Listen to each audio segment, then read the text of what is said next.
What's going on, guys? It's that guy with movies back here again, and today's video is going to be an unboxing on the 4K Ultra HD Blu-ray and Digital Code combo pack of Black Widow here. Yes, finally we had a new MCU movie come out instead of just having all these shows on Disney+. But yeah, without further... Well, technically, I guess this was on Disney Plus too, because they had it on the Premier Access thing. But I saw it in theaters, though. Anyways, without further ado, let's get started with the slipcover first, as we usually always do. Just get what we have up there. Marvel Studios Black Widow. And kind of meh about the artwork, I guess. It's not really that great. I would have appreciated maybe if they did the poster a little bit more, but it is a really nice slipcover in terms of, like, glossiness and, you know, shininess and embossing as well. You can see, like, she's embossed, and then you can see the Marvel Studios text. Black Widow is also embossed as well as the 4K that's usually embossed, though. Apparently the Cinematic Universe Edition, I don't know what that's all about, but they usually put that on all their MCU releases. And then we have the usual sticker here that we always get, 4 times sharper than HD. Our bonus includes deleted scenes, gag reel, featurettes, and more. Redeem your digital code. So kind of the same thing that they always have on here. So that's front cover. So now let's take a look at the spine here. And the spine is also really nice too, because you kind of have some shiny, like, lens flares on the back. So Ultra HD Blu-ray, Marvel Studios Black Widow, with a picture of Natasha herself, serial code, and then the Marvel Studios logo. So that's a look at the side, and you can see right there, those lens flares are kind of shiny. And on the other side here, pretty much the exact same thing, except we have a picture of Yelena instead. So now let's go ahead and take a look at the back here. Digital code included, as we usually always have. We have a quote here from Eric Francisco of Inverse saying it is impossibly good. And we just have a couple of, like, you know, promotional stock kind of pictures there of the characters. And now let's take a look at the description here. And that is, if you guys want to go ahead and pause and read that, there you go. It's a pretty short description, but there it is if you want to pause it and read it. Okay, now let's take a look at our special features here and just try and get some more light on here. So for the 4K Ultra HD with Ultra Play, jump instantly to the movie, 4K resolution, high dynamic range. So of course we get the HDR as we usually do. Wider color spectrum and immersive audio, including Dolby Atmos. For the complete 4K experience, you need a 4K Ultra HD TV with HDR. And, of course, an Ultra HD Blu-ray player, because these do not play in regular Blu-ray players, I don't think. Anyways, let's take a look at the special features here. So, for special features, we have deleted scenes, gag reel, Sister's Gonna Work It Out, watch as Scarlett Johansson and Florence Pugh train, fight, and bond to become a fearsome sister duo. Go big if you're going home. The cast and crew reveal the intricacies of stunts that made the film so action-packed. Filmmaker introduction, and more. Ooh, I wonder what the and more is. Anyways, let's take a look at the specifications here, if I can actually get some light. There we go, just kind of moving around my lamps here.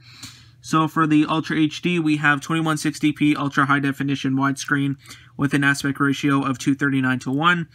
For the audio, we have an English Dolby Atmos and 2.0 descriptive audio track, as well as a 5.1 Dolby Digital French and Spanish tracks.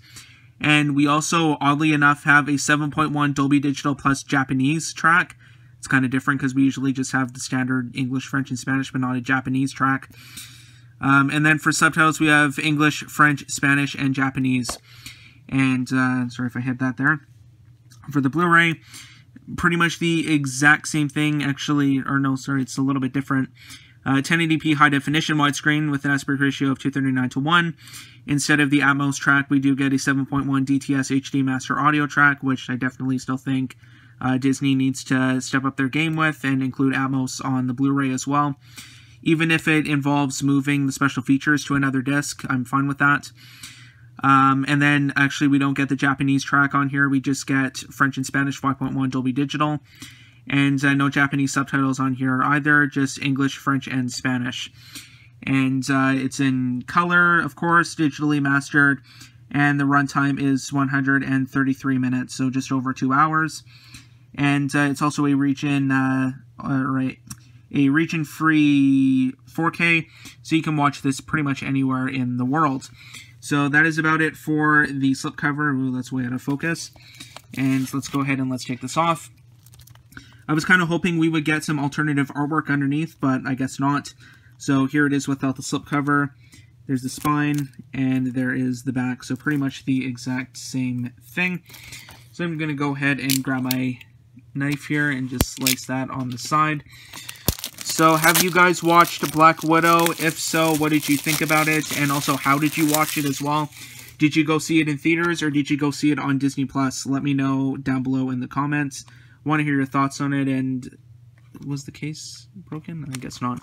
Oh no, the top is. Oh well. Well, here it is, all unwrapped and everything. So bring this off camera. I don't know how I'm gonna get a new case for this. Oh well. And just go ahead and show you the code here. So it's actually a nice looking pamphlet. Redeem your digital movie code, Marvel Studios Black Widow. And there is the code there. And just talking about Disney Movie Insiders on the back there. And let's go ahead and take a look at the inside here. So very, very plain as opposed to a lot of the other releases here. So let's just pop out the 4K first. So that is pretty much what it looks like. We have a white background, and we have Natasha standing in front of it. Whoopee. And, you know, nothing embossed or anything like that. You can't see, like, the disc layers underneath. I don't know. It's kind of boring. I don't know. No, you know, kind of no effort put into it. But whatever, at least we got artwork on the disc. So that is pretty much what it looks like. I have the logos, PG-13 rating down there. And let's take a look at the Blu-ray, which is even lazier because it has no artwork at all, but there is the Blu-ray itself. So that is going to do it for the unboxing of the 4K Ultra HD Blu-ray and Digital Code combo pack of Black Widow. So now let's go on to my really quick review portion. What did I think of Black Widow? Well, I saw it in theaters back in July.